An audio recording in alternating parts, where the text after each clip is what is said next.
Hi guys, Brunges here. It's what day is today? Today's the 24th of March, Tuesday. I'm talking to you today about Thomas Jefferson, Notes on the State of Virginia, which you're assigned for Thursday. Um, so Jefferson Notes on the State of Virginia is on page 711 of your Norton. I'm going to talk with you a little bit about Jefferson's life, a little bit about how complicated a figure he is, and take you to some specific places in the text where I'd like you to focus your attention, help you think about that text. Um, so Jefferson's dates, and I encourage you to read the biographical material about Jefferson in the Norton. He's got an interesting, complicated life. If I have any Hamilton fans in the class, which I hope I do, listen to Hamilton. Jefferson isn't exactly a villain in Hamilton, but he's definitely, he and Hamilton represented different political parties, and they were not exactly enemies, but kind of enemies. W. Diggs does a great Jefferson, and his raps are fantastic. So I encourage you to listen to that. But anyway, read the biographical material about Jefferson in the Norton. He's got an incredible life, and he's an incredibly complicated guy. He represents both the ideal and a sort of nightmare version of the Enlightenment. He embodies both its greatest qualities and the kind of way that the Enlightenment can be twisted to serve really fairly dark ends. And so the ways in which he is an ideal kind of representative of the Enlightenment, he's an incredibly wide-ranging, curious mind. He's very interested in and open to science and scientific discovery, education, innovation. He's an architect. His home, Monticello. He's the founder of the University of Virginia and designs many of the buildings there. He's really a remarkable guy. He engages a variety of people and ideas. And of course, rather than relying on divine inspiration or guidance, he trusts his own senses, the evidence of his own senses, and his own rational thought, his own mind, to make decisions and to lead his life. The opposite side of that, the sort of flip side of this rational evidence of my senses approach, is that, and when we read the autobiography, Benjamin Franklin is going to make a joke about being a rational man. He says, I'm paraphrasing here, what a wonderful thing it is to be a rational, reasonable creature, for one can find a reason for whatever it is one wishes to do. And that's kind of what we find Jefferson doing, using so-called rational thought and science to justify what are really very repugnant ideas, particularly about race. One of Jefferson's biographers, Joseph Ellis, his biography of Jefferson is entitled American Sphinx. This sort of unknowable, opaque person. And what Ellis is talking about there is what seems to us like a paradox, that on the one hand, Jefferson is the great proponent of freedom, individual freedom, political freedom, personal liberty, political liberty, and on the other hand, an apologist for slavery, a profound and deep racist. The thing is, that's not necessarily so contradictory at the time. Our ideas about what equality means, as you've seen now from Judith Sargent Murray, are perhaps not the same as what folks in 1790 thought.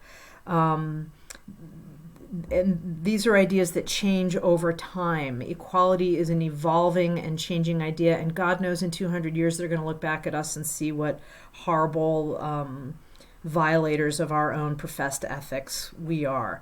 But Jefferson is the guy who says all men are created equal, endowed by their creator with certain inalienable rights. He has these ringing ideas about freedom and equality.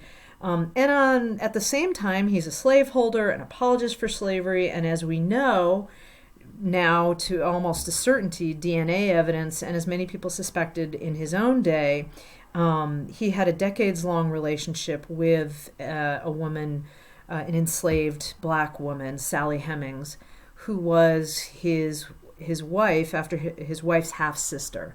After his wife died, he began a relationship with Sally Hemmings. Jefferson's wife came from a wealthy Virginia family. Her father had fathered slaves by enslaved women on his plantation.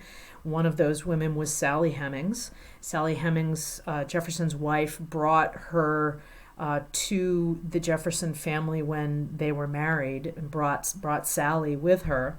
And after Jefferson's wife died, he began this relationship with Sally Hemmings. She probably looked at least a little bit like his wife. We don't know if this was, decades of rape and coercion, or if it was a consensual and loving relationship, or if it was something in the middle. We just don't know. We don't know Sally Hemmings or Jefferson's version of that relationship, because it was obviously not something that was public.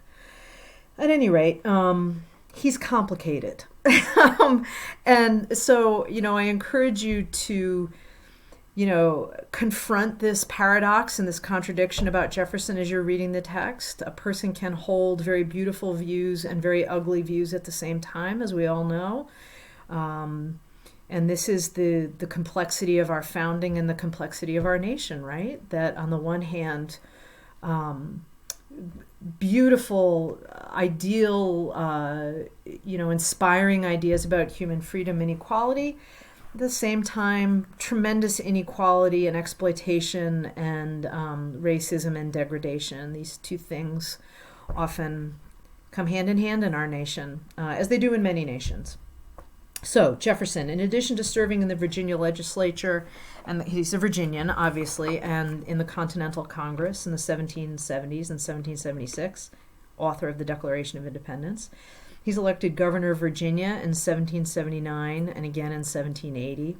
And he writes the notes on the state of Virginia, your text for today, between 1781 and 1784. And he's writing them basically as a letter or as a response to a set of questions from a French diplomat about Virginia. There was a theory popular among naturalists at the time. A naturalist is what we'd probably call a biologist. They called them natural philosophers, what we would think of as a biologist. A guy named de Buffon.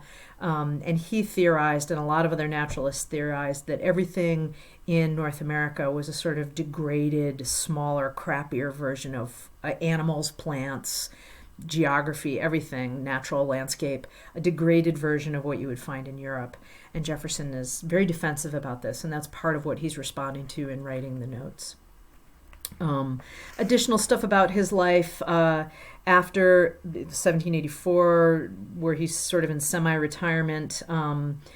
He comes out of retirement in 1784 to be named the Minister of France, where he remained until 1789. With John Adams, he helped negotiate the Treaty of Paris, which ended the Revolutionary War. He becomes Secretary of State under George Washington in 1790.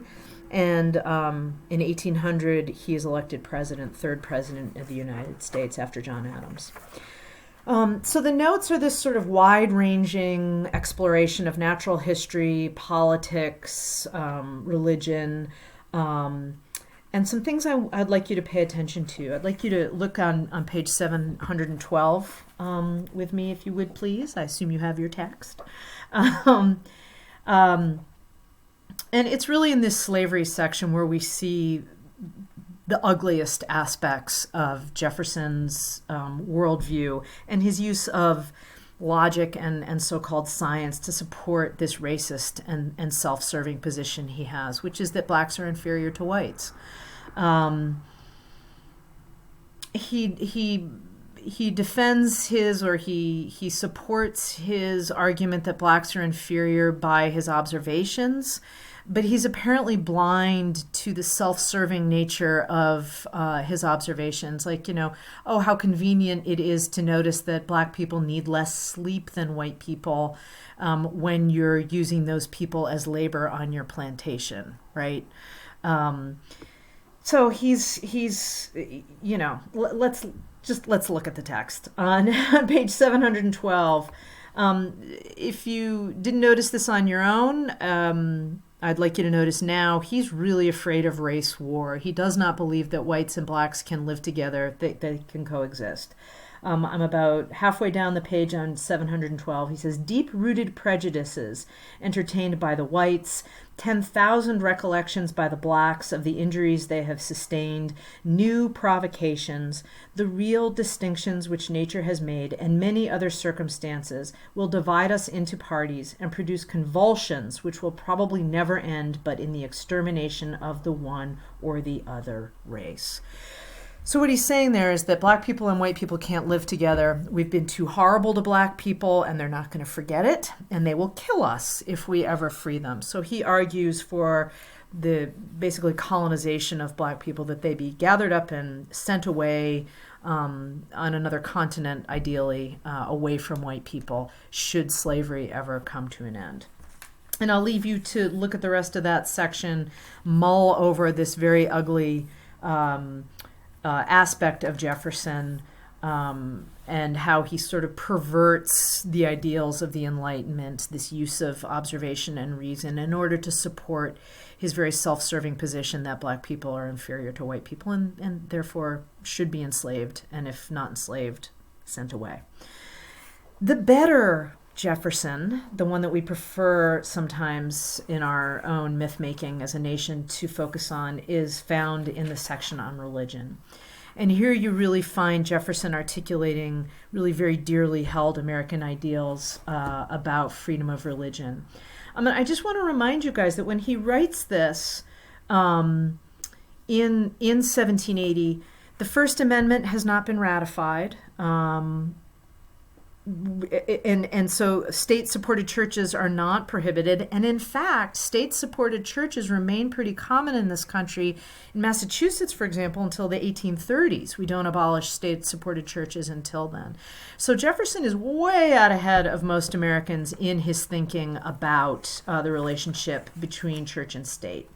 And I want you to look, please, on page 718, where he makes his argument for why freedom of religion is desirable and right, and why the state should not be able to determine what we believe. I'm about 2/3 down the page, and he says, our rulers can have authority over such natural rights only as we have submitted to them.